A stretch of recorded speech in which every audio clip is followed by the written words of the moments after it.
चलो ready. Hello students, हम लोग अगला टॉपिक पढ़ेंगे फर्टिलाइजेशन इन ह्यूमन। तो फर्टिलाइजेशन कहाँ पे होता है? ओहम में। ओहम के साथ स्पर्म की meeting, that means fusion, means क्या बोलते हैं? फर्टिलाइजेशन। तो फर्टिलाइजेशन को आपको कितने स्टेप्स में पढ़ना है? तो attachment of sperm first, it is explain in your book as a movement of sperm towards the egg. Egg के तरफ उसकी मूवमेंट होती है और अटैचमेंट होती है, मैंने ये वर्ड दिया था। सेकंड पेनेट्रेशन, पेनेट्रेशन मीन्स घुसना।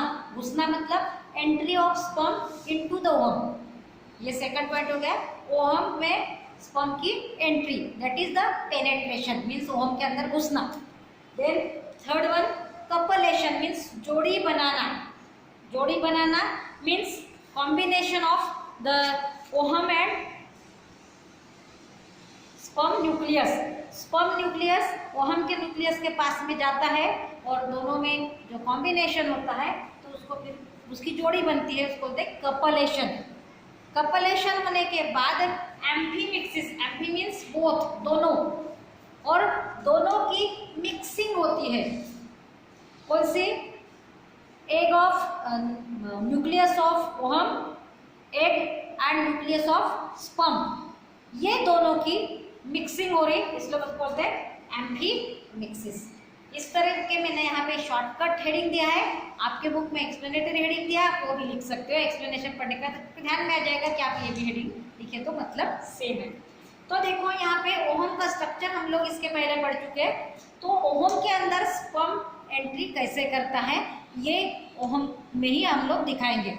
आपके बुक में 4 डायग्राम है, मैं वो नहीं दिखाती। इसके अंदर में जो चेंजेस होते हैं तो स्टेप बाय स्टेप दिखाने से मैं यहाँ पे सब चेंजेस करके दिखाती हूँ। तो देखिए ये जो पूंछ वाले पार्ट्स दिख रहे हैं, ये चारों तरफ, दीज आर द स्पर्म्स। जब स्पर्म्स वजाइना में आ गए, यूटेरस में आ गए, तो ओहम कहाँ पे है? एम्पुला में। आपको ओवरी के साथ ये ओविडक्ट याद होगा। ओविडक्ट में एम्पुला पार्ट में यहाँ पे ओहम है, तो यहाँ से स्पर्म पूरे यहाँ जाएंगे, पूरे नहीं जाएंगे, कुछ पहुँचेंगे। यहाँ पहुँचने के बाद ये इतने सब क्या कॉम्पिटिटर्स है, ये ओहम में अंदर घुसने की कोशिश कर रहे हैं, लेकिन उसमें से कोई एक जीतेगा, मैराथन है ये।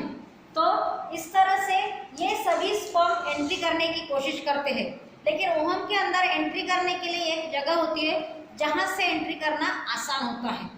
तो ये एनिमल हाफ, जब भी मैंने एनिमल हाफ और क्या बताई, वेजिटल हाफ, तो ये एनिमल हाफ के पार्ट से कोई भी स्पर्म अंदर आ सकता है, वेजिटल हाफ से नहीं, मतलब ये सब फेलियर होने वाले हैं। इनमें से कोई आ सकते हैं इधर, 1 2 3 4, इनमें से कोई अंदर आ सकता है।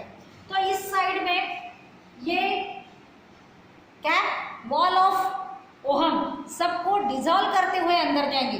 मैं कुछ नाम बताऊंगी, कुछ नहीं बताऊंगी, वीडियो बड़ा हो जाता है।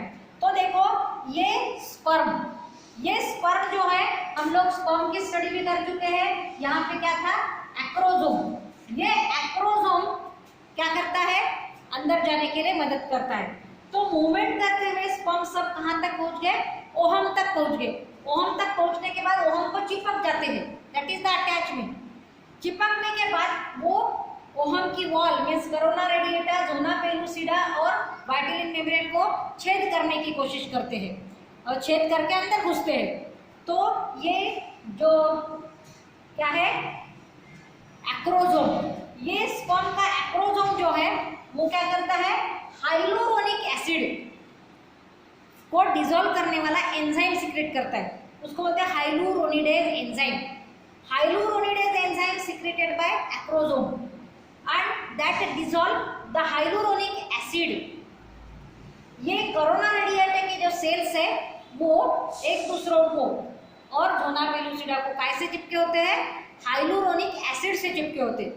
उस हाइलुरोनिक एसिड को डीनेचर करता है वो हाइलुरोनिडेज एंजाइम।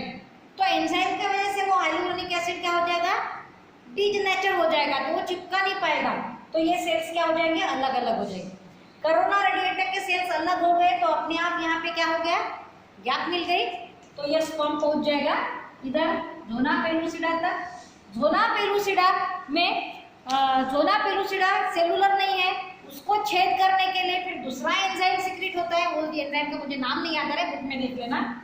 तो झोना पेलुसिडा को डिसॉल्व करने के लिए, मतलब वहां को छेद करने के लिए दूसरा एंजाइम सीक्रेट होता है, और उस वजह से वहां पे छेद हो जाता है। तो झोना पेलुसिडा को पार करके स्पर्म कहाँ पहुंच जाता है?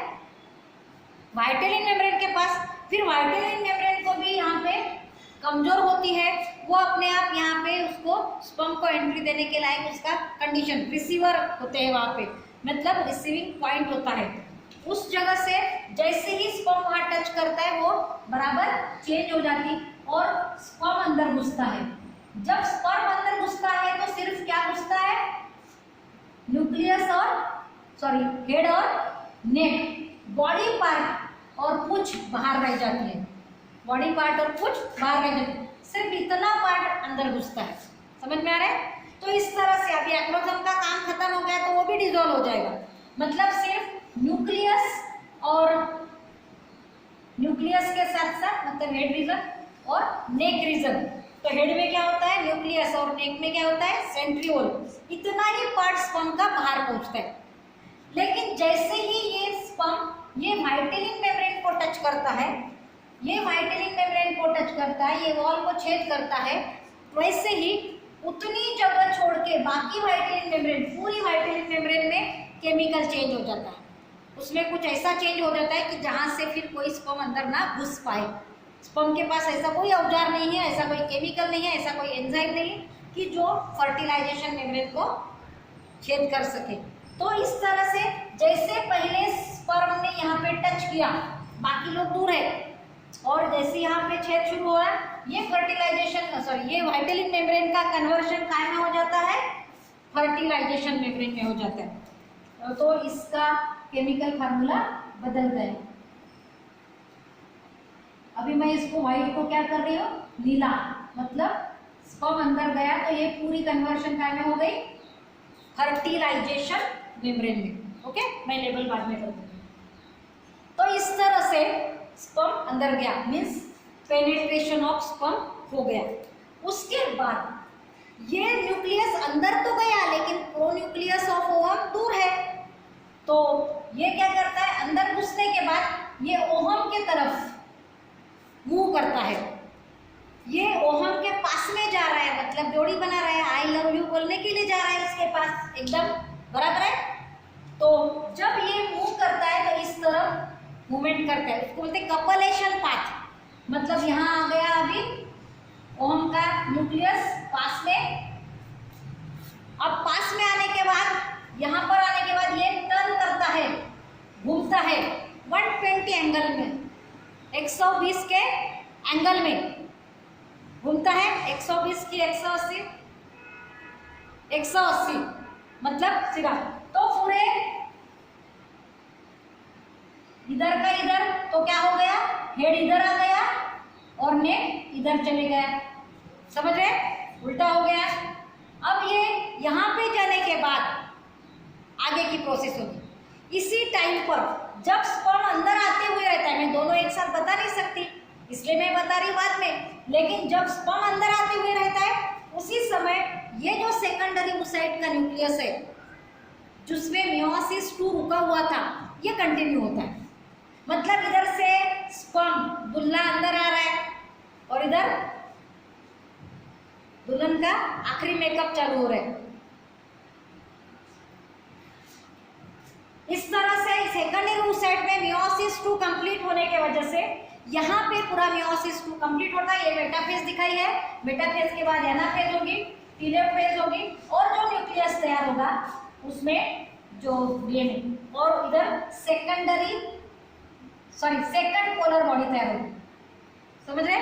तो सेकंड पोलर बॉडी और ये oocyte का न्यूक्लियस, प्रोन्यूक्लियस मीन्स आखिरी वाला मियोसिस कंप्लीट होने के बाद ये प्रोसेस चलती, ये अंदर आता हुआ रहता है, इधर ये चेंज हो जाता है। मतलब जब पास में आएंगे तब तक ये चेंज हुआ रहेगा, सेकंड पोलर बॉडी। समझ में आया आपके? अभी सेकंड पोलर बॉडी तैयार हो गई, प्रोन्यूक्लियस हो गई, ये पास में आ गया। अभी ओवम का न्यूक्लियस का वॉल और ये स्पर्म के न्यूक्लियस का वॉल दोनों क्या होता है? डिसॉल्व होता है। वहाँ पे एंजाइम्स इस तरह से सिक्रेट होते हैं कि वॉल, न्यूक्लियर वॉल डिसॉल्व हो जाती है। अब दोनों की न्यूक्लियर वॉल अगर डिसॉल्व हो गई, डीनेचर धीरे धीरे होंगे, एक साथ नहीं। अगर ये दोनों वॉल क्या हो गई, डिसॉल्व हो गई, तो क्या होगा, अंदर का माल मतलब स्पर्म के न्यूक्लियस में क्रोमोसोम, ओहम के न्यूक्लियस के क्रोमोसोम, ये भी एक दूसरों के कांटेक्ट में आ जाएंगे। और यहाँ नेक में जो सेंट्रियोल थे, ये सेंट्रियोल ये किधर या फिर दोनों एक तरफ, ये क्या हो जाएंगे, शिफ्ट हो जाएंगे। अभी क्या होगा, ये और ये सभी जोड़ी बनाते हैं, मतलब ओहम का एक क्रोमोसोम तो स्पर्म का एक क्रोमोसोम जो सेम हाइट के हैं, उनकी जोड़ियां बनती है इस तरह से, और दोनों मिल गए, बराबर है। मतलब ओहम के न्यूक्लियस के क्रोमोसोम और स्पर्म के न्यूक्लियस के क्रोमोसोम जिनकी लेंथ सेम है, खाली सेक्स क्रोमोसोम छोड़ के ये क्या हो जाते हैं, मिक्स हो जाते हैं। तो इनका साइटो न्यूक्लियस के अंदर का जो न्यूक्लियोप्लाज्म होता है वो सब मिक्स हो जाता है, मीन्स दोनों न्यूक्लियस का मटेरियल मिक्स हो जाता है। और जब ये मिक्स हो जाता है, इसके आजू बाजू में दूसरी वॉल तैयार हो जाती है, नई वॉल तैयार हो जाती है, इसके सराउंडिंग में क्या हो जाता है, नई वॉल तैयार हो जाती है। अब ये वॉल जो है वो नई वॉल है दोनों न्यूक्लियस का मिलाप होने के बाद। और ये यहाँ पर क्या है, सेंट्रियोल्स है, न्यूक्लियस के बाजू में दो सेंट्रियोल्स। इस तरह से fusion of egg means ohm nucleus and fusion of sperm nucleus हो गया। अभी यहाँ पे जो साइटोप्लाज्म है वो एज इट इज रहेगा, और ये जो मेम्ब्रेन थी वाइटेलिन मेम्ब्रेन, उसका कन्वर्शन काय में हो गया, फर्टिलाइजेशन मेम्ब्रेन में हो गया। जोना पेलिसुडिया जैसे के वैसे रहती है, ये जो छेद पड़े थे वो छेद अपने आप बंद हो जाते हैं। हमको स्किन में फटे कुछ छेद पड़ा तो अपने आप सील होता था, ये नेचुरल प्रोसेस होती है लिविंग में। ये जोना पेलिसुडिया धीरे धीरे डिजेनरेट होना शुरू हो जाता है, और ये जो बचे हुए स्पर्म्स है ये सभी जिनका काम नहीं उसको क्या हो जाता है, गलना शुरू हो जाता है, उसको रिसाइकलिंग हो जाता है। इस तरह से फर्टिलाइजेशन कंप्लीट हुआ। तो यहाँ पे कपलेशन में दोनों न्यूक्लियस पास में आना, और एम्फीमिक्सिस में दोनों न्यूक्लियस फ्यूज हो जाना, एक हो जाना। ये इस तरह से जो दोनों न्यूक्लियस फ्यूज हो गए, इस प्रोसेस को बोलते हैं एम्फीमिक्सिस। और ये एम्फीमिक्सिस होने के बाद ये जो न्यूक्लियस है, ये किसका न्यूक्लियस हो गया, जाइगोट का। ये न्यूक्लियस क्या हो गया, जाइगोट। और अभी ये mixing of ohm nucleus and sperm nucleus, formation of the common nucleus, that is the zygote nucleus, vitelline membrane convert into fertilization membrane। और अभी ये जो स्ट्रक्चर है जिसका कोरोना रेडिएटर नहीं रहा, डिजेनरेट हो गया, दोनों पिलर्स जुड़ा है और अंदर का ये पूरे स्ट्रक्चर को अभी क्या बोलेंगे, जाइगोट। इसको क्या बोलेंगे अभी, जाइगोट। मतलब ये जो है ये हो गया अभी जाइगोट। समझ में आया। इस तरह से bye the fusion of Ohm nucleus means female gamete, sperm nucleus means male gamete, there is the fusion of these two and formation of zygote. That process is called fertilization. That process is called fertilization. मतलब आ गए, I love you बोल दिया, हो गया, ऐसा नहीं होता। इतनी लंबी प्रोसेस फर्टिलाइजेशन में होती है, समझ में आ रहा है, इतनी लंबी प्रोसेस फर्टिलाइजेशन में होती है, ये ध्यान में रखो। आई लव यू बोल दिया, लव हो गया, ऐसा नहीं होता। जब इतने छोटे छोटे स्पर्म, छोटे छोटे ओहम फ्यूज करने के लिए इतनी स्टेप करते हैं, इतना टाइम लेते हैं, आप लोग बुक में पढ़ना मैंने बताया ही नहीं हो, आगे के स्टेप में आ जाएगा कि कितने घंटे लगते हैं ये प्रोसेस को, कितना टाइम लगता है। जब ये दोनों छोटी छोटी सेल को मिलने के लिए इतना टाइम लगता है, इतनी लंबी प्रोसेस करनी होती है, और एक बार एक स्पर्म अंदर घुस गया तो दूसरा कोई स्पर्म नहीं घुस सकता, क्योंकि उसमें वैसे चेंजेस होने लगते हैं। मतलब एक ही लवर रहेगा, एक गर्लफ्रेंड एक बॉयफ्रेंड तो नहीं, समझ में आ रहा है। तो इसमें छोटी सी प्रोसेस के लिए इतनी कॉम्प्लिकेशंस है, तो हम लोग भी किसी को आई लव यू बोल के झट से किसी से रिस्पॉन्स मांगने की कोशिश नहीं करना। Okay, thank you.